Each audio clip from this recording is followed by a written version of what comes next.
Buen día. Dios te bendiga. Qué bueno estar con usted por este medio. No hay duda de que Dios es bueno. La reflexión se titula El problema de decidir después y el texto clave, Mateo 24:36.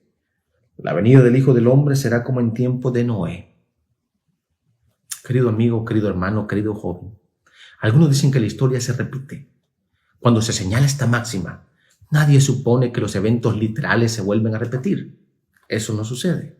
Más bien, se entiende que los diferentes fenómenos, movimientos y ambiciones que moldearon el pasado siguen actuando en el presente.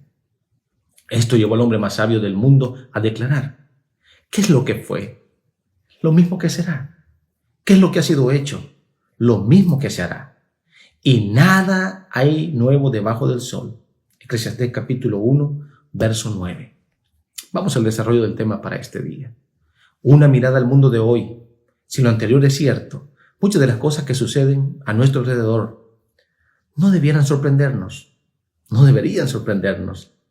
Hace tiempo que el mundo nos presenta un cuadro en donde lo bueno y lo malo coexisten, en donde las buenas rachas son seguidas por malas, o simplemente hemos llegado a aceptar lo que no podemos controlar ni limitar. A veces nosotros no podemos limitar las cosas que nos acontecen. ¿Pesimista? No. Más bien realista, pero capaces de confiar en que hay un futuro mejor. Querido hermano, querido amigo, hay un futuro mejor. La Biblia nos presenta un futuro mejor. Muchos líderes sociales y religiosos han prometido un futuro mejor. Sin embargo, así como han llegado, se han ido. Dios, en cambio, nos señala que pronto este mundo mejor será una realidad. Ya no tendremos que esperar en la alternancia entre el bien y el mal nos vaya bien. Llegará pronto un momento en el que el mal ya no existirá. ¿Cuánto falta para eso? ¿Será posible, así como está el mundo? Mateo capítulo 24, hermanos, es un mapa. Es un mapa del futuro. Es muy probable que al mirar el mundo como está, nos preguntemos hacia dónde se dirige todo, hacia dónde va este mundo, qué pasará. Es posible que tú te preguntes eso. Jesús conocía esta inquietud porque ya estaba en el corazón de sus discípulos hace ya 2000 años. La respuesta más completa de Jesús al respecto se halla en Mateo capítulo 24. Busca Mateo 24 en tu Biblia. A grandes rasgos, este capítulo puede ser abordado en dos dimensiones: la dimensión pasada y la dimensión futura, en donde cada una de ellas se concentra en dos aspectos: señales de los tiempos y actitudes de quienes esperan. Querido hermano, querido amigo, al referirnos a la dimensión pasada, apunta a lo que sucedería con Jerusalén y su eventual destrucción a manos de los romanos en el año 70. En su dimensión futura, apunta hacia el inminente retorno de Jesús y el fin de este mundo para un mundo mejor. Este mundo convulsionado va a terminar. Todo apunta a su fin. En cuanto a las señales, como uno de sus aspectos, nos referimos a que, tanto en el pasado como en el futuro, ciertos eventos presagian la proximidad del desenlace de este mundo. Estos eventos no dejarían a nadie indiferente. Veamos algunas de estas señales. Mateo 24, del versículo 6 al 8. Ustedes oirán de guerras y de rumores de guerras, pero procuren no alarmarse. Es necesario que esto suceda, pero no será todavía el fin. Se levantará nación contra nación y reino contra reino. Habrá hambres y terremotos por todas partes. Todo esto será apenas el comienzo de dolores. Todo será principio de dolores. Antes de la destrucción de Jerusalén, se vivió un periodo de mucha inestabilidad. Si vemos el libro de Hechos, hermanos, en el libro de Hechos, allí dice que hubo guerras constantes en el este del Imperio Romano. Guerras, pestes y hambres, terremotos, falsos cristos. Un escenario similar se repetirá al final de la historia de este mundo. El aspecto que aborda las actitudes. Vemos que este pasaje también anticipa cómo será la reacción de varios ante estos acontecimientos. Mateo 24, 12 y versículos 38 al 39 dice: y por haberse multiplicado la maldad, el amor de muchos se enfriará.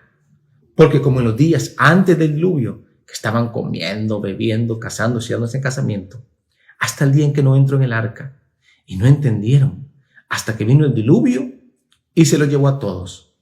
Así será también la venida del Hijo del Hombre. Queridos hermanos, queridos amigos, Noé, un hombre que vivió antes del fin de su civilización.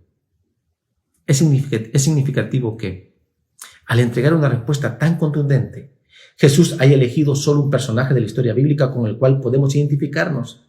Nos podemos identificar. Entre todas las señales, eventos, actitudes y reacciones, solo Él aparece como un hombre referente para nosotros, el patriarca Noé. A través de su experiencia, podemos hallar la respuesta a una de las interrogantes más sensibles en medio de todo lo que ocurre en el mundo. Y la pregunta es, ¿cómo hago para vivir en un mundo así? ¿Qué hago para no temer mientras espero la venida de Jesús? Ser justo y perfecto. ¿No es mucho pedir? De Noé se nos dice que era varón justo y perfecto. Un varón justo y perfecto en sus generaciones. La palabra dice en Génesis 6 que con Dios caminó Enoc, en medio de una sociedad dominada por el mal. Matusalén, Noé y muchos más trabajaron para conservar el conocimiento del verdadero Dios y detener la ola del mal. Querido amigo, querido hermano, no debemos entender que Noé no pecaba o que jamás cometió un error. Más bien, su perseverancia en conocer mejor a Dios fue lo que lo definió como justo y perfecto. Su vida piadosa nos anima a perseverar en medio de tiempos decadentes, difíciles en este mundo. Debemos de actuar en base a nuestras convicciones. Noé, justo y perfecto, perseveró en buscar a Dios. Muchos podrían decir que hacen lo mismo porque no le hacen mal a nadie. Yo no le hago mal a nadie, yo creo en Dios. Sin embargo, Noé no se conformó con vivir una vida pasiva. El apóstol Pablo señaló en Hebreos 11:7. Vamos a buscarlo. Hebreos 11:7. Vamos a verlo en pantalla. Por la fe Noé, cuando fue advertido por Dios acerca de estas cosas que aún no se veían, con temor preparó el arca para que su casa se salvase. Nadie había visto llover.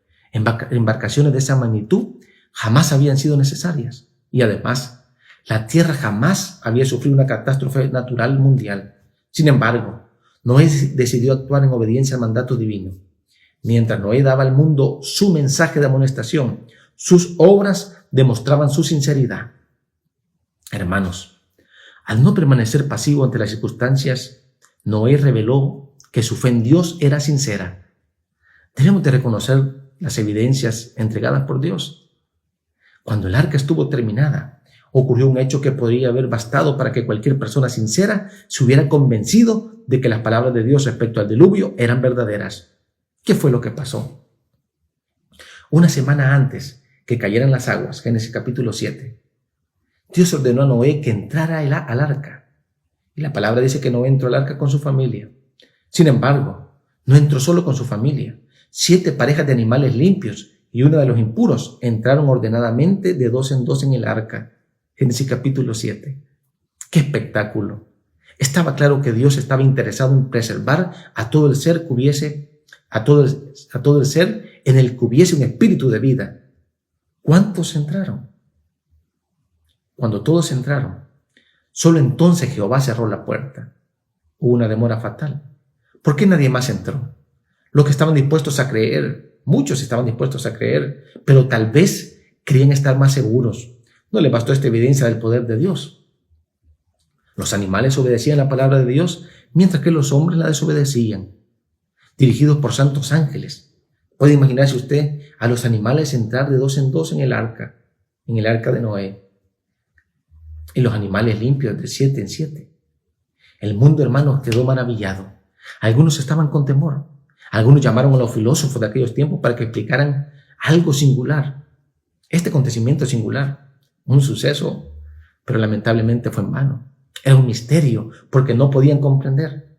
Pero los corazones de los hombres se habían endurecido tanto al rechazar obstinadamente la luz que fue predicada por Noé, que aún esta escena no les produjo más que una impresión pasajera. Para Noé, esta fue una evidencia que vino a confirmar la fe sobre la cual ya él venía actuando hasta esa hora.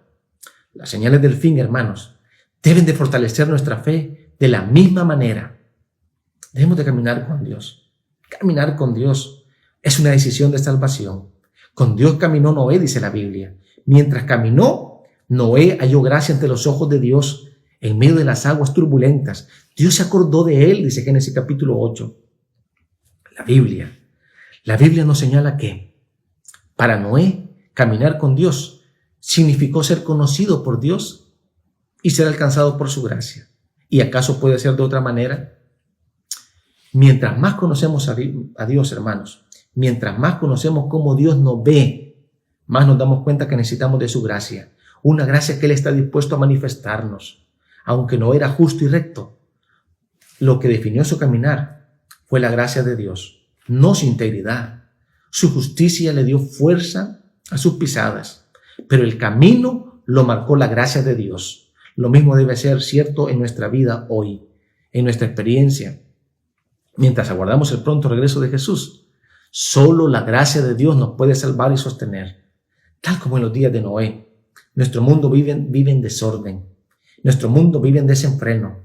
Sin embargo, como en esos días, puede haber hombres y mujeres como Noé. Debemos aprender a caminar con Dios, amigo, hermano, joven. Debemos de aprender a caminar con Dios mientras estamos atentos a las señales que Él ha dejado. Cada señal es un llamado a seguir cultivando nuestra fe obediente y sincera. Esta es la única fe que, al igual que Noé, nos hará herederos de la justicia que viene por la fe. Quiero hacerte un llamado este día. Deja que la gracia de Dios te alcance. Deja que la gracia de Dios te envuelva. Deja que su gracia, que es un refugio, tal como lo fue en el arca en los tiempos de Noé, deja que esa gracia y la justicia de Dios te alcance. Deja que la gracia y la justicia de Dios te permita estar de pie, aunque el mundo se desmorone a tu alrededor. En los días de Noé, hermanos, solo hubo dos grupos. Aquellos que obedecieron fielmente a la voluntad salvadora de Dios, de preparar un arca y entrar en ella, y se salvaron. Y aquellos que cuestionaron, dudaron y finalmente se burlaron de Dios. Tú conoces el fin de esta historia. Quienes se salvaron y quienes murieron fatalmente. Yo te pregunto, ¿quieres caminar con Dios? ¿Deseas considerar el plan maravilloso que Él tiene para tu vida y para tu familia y para aquellos que te aman? Yo te pregunto, hermano y amigo, ¿deseas vivir una experiencia de fe y victoria poniendo tu vida y confianza en la palabra de Dios? Yo te animo hoy a que entregues tu vida al Señor, a que pongas tu vida en las manos de Dios en esa bella arca. Yo te animo a buscar a Dios de muchas maneras, a buscarlo en la mañana, a buscarlo en la tarde, a abrir la palabra, a leerla a tus hijos, a buscarlo a Dios a través del aliento para el alma que es la oración. Yo te animo a buscar a Dios. Yo te animo a ir a su arca, que es la iglesia.